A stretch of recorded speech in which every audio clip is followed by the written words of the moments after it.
So this is the energetics of like a correct jab, which is like a short circuit of the moment. Like whatever the person's about to do, you're trying to short circuit it, so you get to it before it happens, right? So you have to be you're operating at like fundamentally most simple terms, right? Which is just the amount of water here.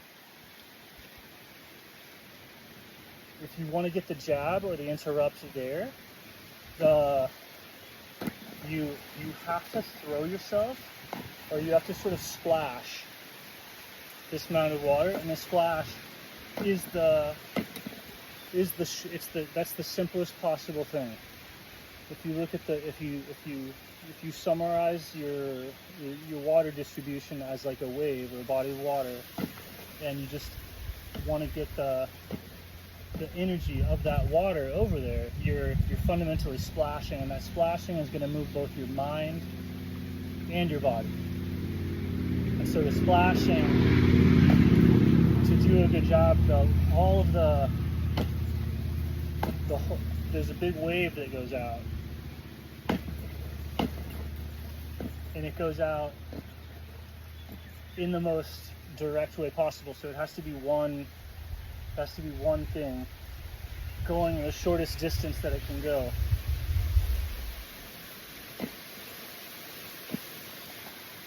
So you're kind of sitting here like a ball of energy, and you're trying to go that, and so the way that the power emerges out is kind of a fluidic deployment, and that's the fastest beat. Like it might not be as solid as like getting the muscles or the hips involved. It's the most interrupting. Like the fluidic hit can be pretty hard. It's not going to be craziest hard, but it is the absolute fastest. It's the energetic deployment.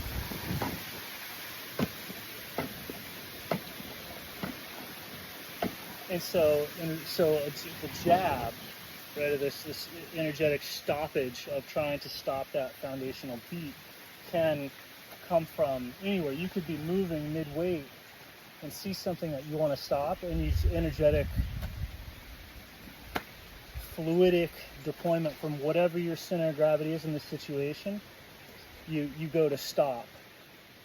You see what's happening. If you see something happening, you can reach out and kind of usually sneak in there and disrupt it.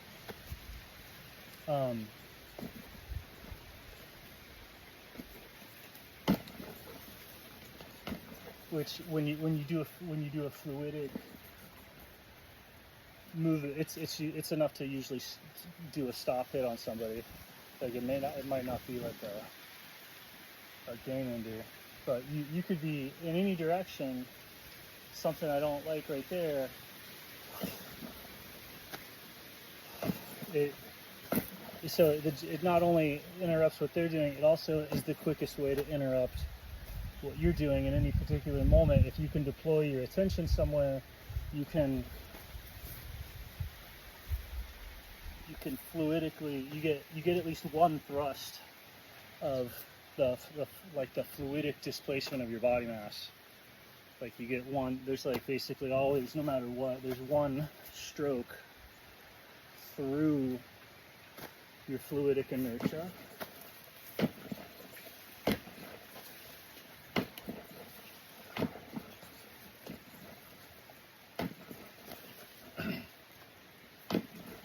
And so that fluidic inertia is where all rhythm is stored. So if there's any tempo of movement going on, that's being held in the sloshing of the water. And then since you're in that tempo, you're in that rhythm, at any point you can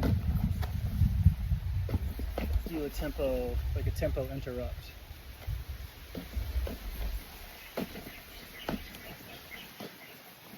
So a classic example is at a distance, whatever. And it can hide even, it's not the same thing, right? If the instant that I try and connect anything more to it, it's suddenly back on tempo. I don't know if that makes any sense. But if you're on the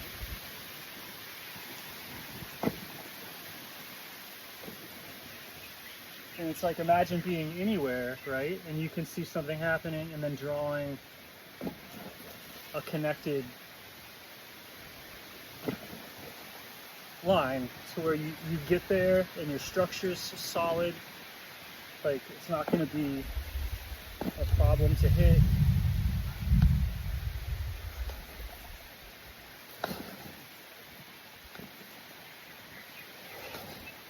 And so you could release that sort of energy with a kick. It's just, and that fluidic deployment has a kind of look to it because you're swimming.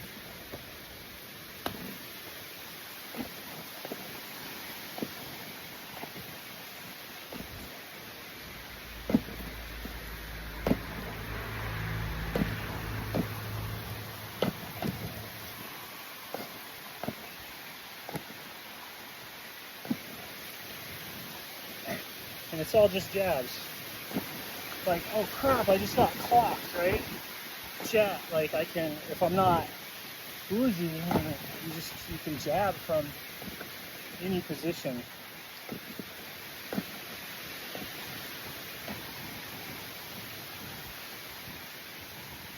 And so that's that, being able to jab from any position is feeling the water of the body, the mind, and then from there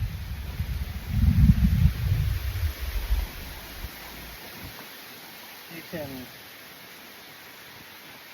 develop jabbing ability.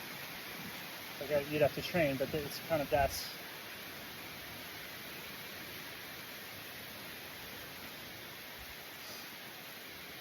so the fight's always having like a tempo that you have to stay on beat with, and then within the tempo is your choice to swim. And just like how you can take a stroke before having to switch orientations, you can change tempo and having to switch orientation, so it allows like this movement freedom within the tempo of the conflict.